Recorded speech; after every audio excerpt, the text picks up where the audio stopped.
Students, welcome back to this channel. आज हम start करने जा रहे हैं हिस्ट्री की लेक्चर सीरीज़ को, जिसमें कि आप समझो कि हिस्ट्री की 3 बुक्स हैं आपकी क्लास 12th में। थीम्स इन इंडियन हिस्ट्री वो 3 पार्ट्स में डिवाइडेड है। We have part 1, part 2 and part 3। तो पार्ट 1 का ये चैप्टर 1 है, bricks beads and bones the Harappan civilisation. ये आज हम स्टार्ट करेंगे। पहले आप एक चीज समझो कि जो पार्ट 1, पार्ट 2 और पार्ट 3 है वो डिवीजन क्यों कर रखा है। बेसिकली आपकी जो थीम्स इन इंडियन हिस्ट्री है वो पार्ट 1 में एंशियंट इंडियन हिस्ट्री से डील करती है और पार्ट 2 जो है वो मेडिवल एंड पार्ट 3 मॉडर्न। तो एंशियंट, मेडिवल और मॉडर्न ये 3 हिस्ट्री पीरियड, ये 3 हिस्टोरिकल पीरियड्स हमें इंडिया के पर्सपेक्टिव से पढ़ने होंगे इस क्लास 12th में। और आपके आई थिंक एग्जाम्स भी आने वाले हैं, तो मैं कोशिश करूंगी पूरा कि ये कवर होते जाएं 1 बाय 1 चैप्टर्स। और इसके नोट्स आपको मिल जाएंगे टेलीग्राम चैनल पर, और इम्पोर्टेंट क्वेश्चंस भी मिलेंगे जो कि सीबीएसई के अकॉर्डिंग इम्पोर्टेंट है या जो मोस्ट रिपीटेड क्वेश्चंस हैं। ठीक है। और ये जो नोट्स मैंने आपके लिए बनाए हैं, ये जो आपकी बुक है क्लास 12th की हिस्ट्री की, themes in Indian history part 1, उसी से पढ़ के मैंने बनाए हैं। बस मैंने इनको पॉइंटर्स और फ्लो चार्ट में इसलिए कन्वर्ट करा है कि आपको समझ आसानी से आए और आप इनको एग्जाम्स में भी यूज कर सको। ठीक है। तो हम स्टार्ट करते हैं अपना चैप्टर। देखो, ये जो चैप्टर 1 है जिसका टाइटल है bricks beads and bones the Harappan civilisation. अब देखो, सबसे पहले तो ये समझो, जब भी आप कोई चैप्टर पढ़ना स्टार्ट करते हो, आपको क्या करना है, आपको सबसे पहले उसके टाइटल को समझना है। तभी आपको ये समझ आएगा कि चैप्टर एग्जैक्टली है किस चीज के बारे में। ठीक है। तो पहले हम यही करेंगे, हम पहले टाइटल समझेंगे। देखो, ब्रिक्स बीट्स एंड बोन्स को समझने से पहले आप ये समझो कि हड़प्पन सिविलाइजेशन क्या थी। देखो, अच्छा, एक पॉइंट मैं यहाँ पे बता रही हूँ कि हिस्ट्री को एज अ स्टोरी टेलिंग समझना। मैं जो भी आपको बताऊंगी, मैं आपको एंशिएंट टाइम से बताना स्टार्ट करूंगी।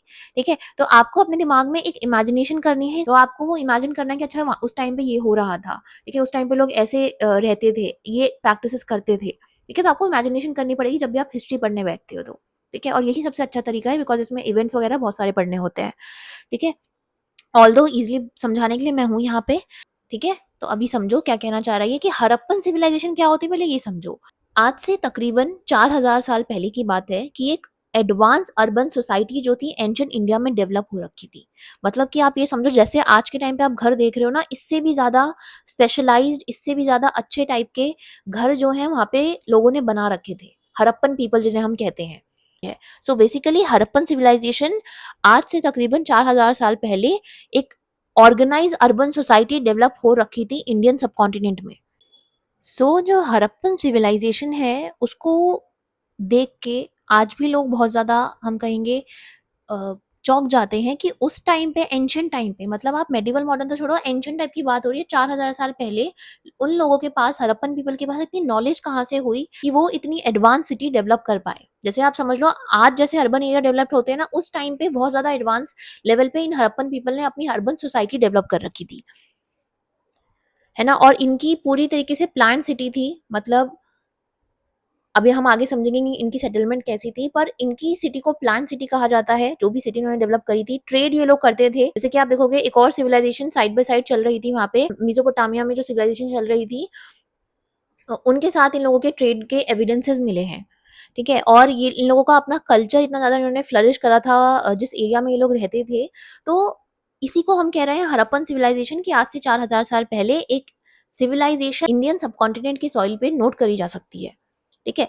और बहुत सारी साइट्स एक्सकेवेट हुई हैं। इनका जो भी सामान था, क्या एग्रीकल्चर के प्रैक्टिसेस करते थे, क्या ये लोग क्राफ्ट प्रैक्टिस करते थे, ये सब कुछ हमें इस चैप्टर में समझना है इन लोगों के बारे में। मतलब हमें हड़प्पन पीपल के बारे में इस चैप्टर में समझना है कि क्या इनकी प्रैक्टिसेस थी, क्या रिलीजियस प्रैक्टिसेस रही हैं, क्या ये क्राफ्ट प्रैक्टिस करते थे। ठीक है। और अगर आप सोचोगे कि ये हड़प्पन पीपल कहाँ से आए थे, तो बेसिकली इसको लेके बहुत सारी थ्योरीज हैं। ठीक है। कुछ लोग कहते हैं कि ये इंडिजिनियस पीपल थे, कि यहीं पे कोई फार्मिंग कम्युनिटी थी, वो धीरे धीरे डेवलप होके उसने अपनी अर्बन सोसाइटीज डेवलप कर ली। कुछ लोग माइग्रेशन थ्योरी देते हैं कि नहीं, ये लोग बाहर से माइग्रेट करके आए थे, फिर इन लोगों को यहाँ पे रिवर्स फर्टाइल लगी, तो ये यहाँ पे सेटल हो गए और धीरे धीरे डेवलपमेंट हुई, तो उन्होंने अर्बन सोसाइटी डेवलप कर ली, है ना। लेकिन जो मोस्ट एक्सेप्टेड है वो यही है कि जो हड़प्पन सिविलाइजेशन है वो इंडिजिनस लोगों के द्वारा ही चलाई गई एक सिविलाइजेशन थी, जिसमें कि कुछ लोकल फार्मिंग और विलेज कल्चर थे इंडस रिवर के आसपास, जिन्होंने धीरे धीरे अपने आप को डेवलप करना शुरू करा और फाइनली एक अर्बन सोसाइटी डेवलप कर ली, है ना। तो हड़प्पन सिविलाइजेशन क्या है ये समझ आया। ठीक है, अच्छा इसको हम इंडस वैली सिविलाइजेशन भी क्यों कहते हैं ये समझो। एक सेकेंड, इसका कलर चेंज कर दूं, आपको दिख नहीं रहा होगा।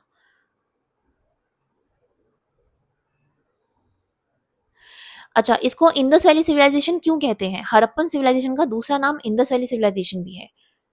तो देखो इसका रीजन ये है कि ये जो सिविलाइजेशन थी ये इंडस रिवर के आसपास डेवलप हुई थी। यहां से देखना, ये इंडस रिवर जा रही है और इंडस रिवर से ये सारी ट्रिब्यूटरीज इंडस रिवर को ज्वाइन कर रही है, जो इंडिया इंडिया से निकलती हुई रिवर जो इंडस रिवर को ज्वाइन करती है। आप ज्योग्राफी में डिटेल में पढ़ोगे इंडस रिवर के बारे में।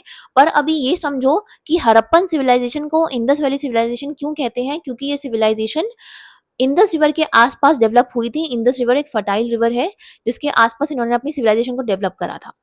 ठीक है, इतना एरिया जितना ये आपको मार्क दिख रहा है ना, इतने रीजन में ये सिविलाइजेशन डेवलप हुई थी। आप देखोगे इसमें इंडिया का नॉर्थ वेस्टर्न पार्ट आ रहा है ना, और थोड़ा सा पाकिस्तान का भी पार्ट आ रहा है, और देन अफगानिस्तान का भी कुछ हिस्सा आ रहा है। ठीक है, समझ आया। और अब हम आगे समझेंगे कि इस सिविलाइजेशन का नाम हड़प्पन सिविलाइजेशन क्यों है। आईवीसी तो है, हमने समझा। अब आपसे कोई पूछेगा कि आईवीसी क्यों बोलते हैं, क्योंकि इंडस वैली के आसपास डेवलप हुई थी। पर हड़प्पन सिविलाइजेशन क्यों बोलते हैं, इसको अभी हम आगे समझेंगे। इस पॉइंट को पकड़ के रखना। इतना समझ आया। अब क्या कह रहा है, ब्रिक्स बीट्स एंड बोन्स। सो ये जो ब्रिक्स बीट्स एंड बोन्स है, ये टाइटल ये बताना चाह रहा है बेसिकली ये हड़प्पन सिविलाइजेशन के बारे में हमें जो एविडेंसेस मिले हैं ना। देखो, जब भी हिस्टोरियंस को कोई चीज समझनी होती है एंशियंट हिस्ट्री के बारे में या मेडिवल मॉडर्न के बारे में, तो वो एविडेंसेस पे जाते हैं। चाहे वो एविडेंसेस या तो रिटन टेक्स्ट में अवेलेबल होते हैं हमारे पास, या फिर हमें स्ट्रक्चर्स में देखने को मिलते हैं कि अच्छा उस टाइम के लोग बिल्डिंग्स ऐसी बनाते थे, उस टाइम के लोग ये आर्टिफैक्ट्स का इस्तेमाल करते थे, ये ब्रिक्स का इस्तेमाल करते थे अपने घरों को बनाने के लिए। तो ब्रिक्स बीट्स एंड बोन्स ये एविडेंसेस हैं जो हमें हड़प्पन सिविलाइजेशन के बारे में इंफॉर्मेशन देते हैं, इसलिए इस चैप्टर का नाम ये है। ठीक है, तो ब्रिक्स क्या है, मतलब कि हड़प्पन सिविलाइजेशन, जो हड़प्पन पीपल थे, वो किस टाइप्स की ब्रिक्स का इस्तेमाल करते थे वो हम इस चैप्टर में समझेंगे। जैसे कि वो अपने घरों को, अपनी स्ट्रीट्स को, इनफैक्ट जो उनका ड्रेनेज सिस्टम था उसको बनाने के लिए बेक्ड ब्रिक्स का इस्तेमाल करते थे। नेक्स्ट क्या है, बीड्स। बीड्स का मतलब है ऑर्नामेंट्स और ज्वेलरी को बनाने के लिए वो अ, कैसे इम्पोर्ट एक्सपोर्ट ये सब करते थे। ठीक है, बोन्स का मतलब क्या है कि बोन्स क्या है कि आर्कियोलॉजिस्ट ने ये भी फाउंड करा कि ह्यूमन और एनिमल बोन्स जो हैं वो डिस्कवर्ड करी गई हैं हड़प्पन साइट्स में से। ठीक है, ये आपको मैं यहाँ पे जूम करके दिखा दूं हड़प्पन साइट्स।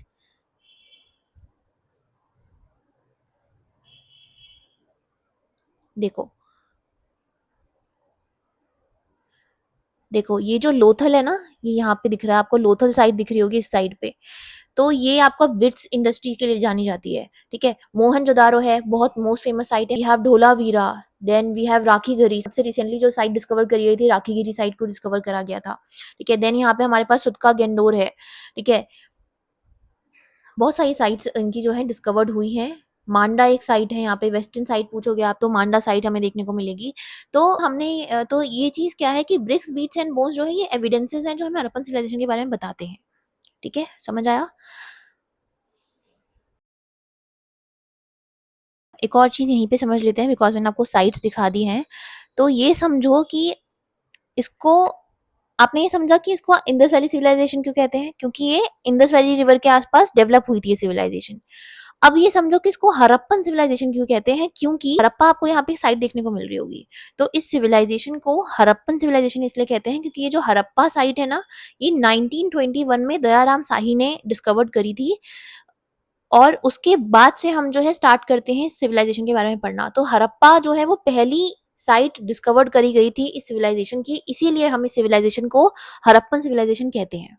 ठीक है, अगेन मैं बता रही हूँ, इस सिविलाइजेशन को इंडस वैली सिविलाइजेशन क्यों कहते हैं, क्योंकि ये इंडस रिवर के आसपास डेवलप हुई थी। दूसरा पॉइंट, इसको हम हड़प्पन सिविलाइजेशन क्यों कहते हैं, क्योंकि हड़प्पा जो है वो पहली साइट थी सिविलाइजेशन की जो डिस्कवर्ड करी गई थी 1921 में bye Dayaram shahi.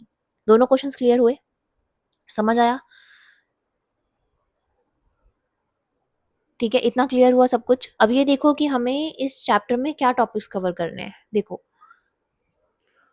Topics in this chapter, पहला टर्मिनोलॉजीज, प्लेसेस एंड टाइम, मतलब कि इसमें हमें समझना है कि कितने फेजेस रहे हैं सिविलाइजेशन के, ठीक है। ये भी आपका समझो कि आपको हड़प्पन सिविलाइजेशन में स्टार्टिंग से लिख भी बताएगा कि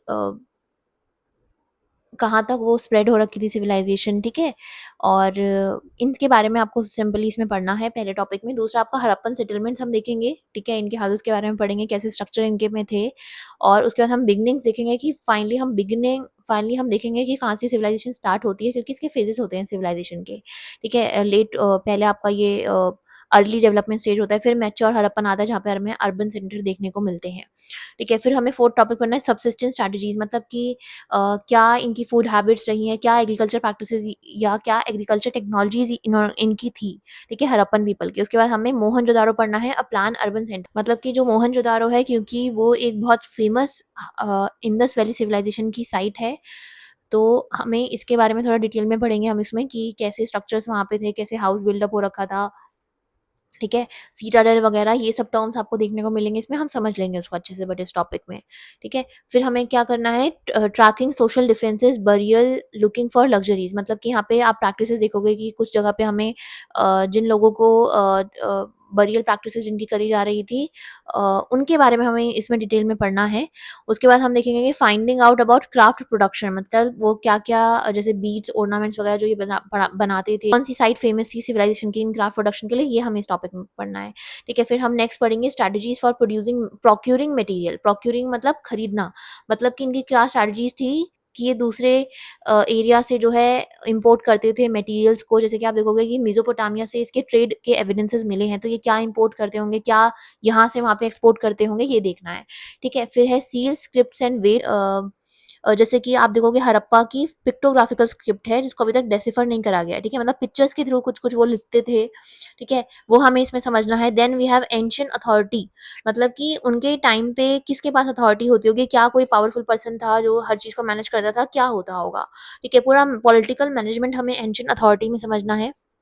उसके बाद एंड ऑफ सिविलाइजेशन हम देखेंगे, एंड ऑफ सिविलाइजेशन में कि कैसे लेट हड़प्पन फेज जब आता है तो ये सिविलाइजेशन एंड की तरफ चली जाती है। आज के टाइम पे हमें सिर्फ एविडेंसेस मिलते हैं, ये सिविलाइजेशन एग्जिस्ट नहीं करती है, इसका एंड हो चुका था, ठीक है। फिर हम सेकंड लास्ट जो है हमारा डिस्कवरिंग द हड़प्पन सिविलाइजेशन, तो हम क्योंकि हमने ऊपर सारे एविडेंसेस पढ़े, अब हम देखेंगे कि हड़प्पा साइट को कहाँ से कैसे डिस्कवर करा गया, कब हमने इसके बारे में पढ़ना शुरू करा, ठीक है। फिर हमें लास्ट में समझना है problem of piecing together the past, मतलब कि क्योंकि इनकी स्क्रिप्ट जो है, इनके द्वारा जो भी लिखा गया है हम उसे डेसिफर नहीं कर पाए। डेसिफर का मतलब होता है कि आपने कि आर्कियोलॉजिस्ट जो हैं या हिस्टोरियंस जो है उसको स्टडी नहीं कर पाए हैं, ठीक है। तो अ, इसीलिए कहीं न कहीं एक इश्यू रहता है कि जो भी एविडेंसेस मिले हैं, जैसे आप देखोगे टेराकोटा इमेजेस मिली हैं, ठीक है, मदर गॉडेस की, तो ऐसा कहा जाता है कि अच्छा ये लोग रिलीजियस प्रैक्टिस करते थे, ये मदर गॉडेस की पूजा करते थे। तो इसको हमें लास्ट टॉपिक में समझना है कि ये एविडेंसेस को जोड़ने में थोड़ी दिक्कत होती है क्योंकि इनकी स्क्रिप्ट को अभी तक डेसिफर नहीं करा गया है, क्योंकि इनकी स्क्रिप्ट पिक्टोग्राफिक स्क्रिप्ट है, ठीक है। तो हमें ये कुछ टॉपिक्स हैं, टॉपिक्स तो अच्छे खासे 11 टॉपिक्स हैं, लेकिन क्योंकि ये आपके फ्लो चार्ट्स में होंगे, ठीक है, तो आपको जल्दी भी कवर हो जाएँगे, ईज़िली समझ में भी आ जाएँगे, ठीक है। तो जो नेक्स्ट पार्ट होगा हमारा, ये तो आपका इंट्रो पार्ट था, ठीक है। जो नेक्स्ट पार्ट होगा हमारा वो आपका टर्मिनोलॉजीज़, प्लेसेस एंड टाइम से होगा, ठीक है। तो हम वन बाय वन एक-एक पार्ट को कवर करते जाएँगे और आप अपनी एनसीईआरटी बुक को भी प्रेफ़र कर सकते हो, ऑल्दो ये नोट्स आपके लिए इनफ होंगे। तो ठीक है, मिलते हैं नेक्स्ट लेक्चर में, ओके।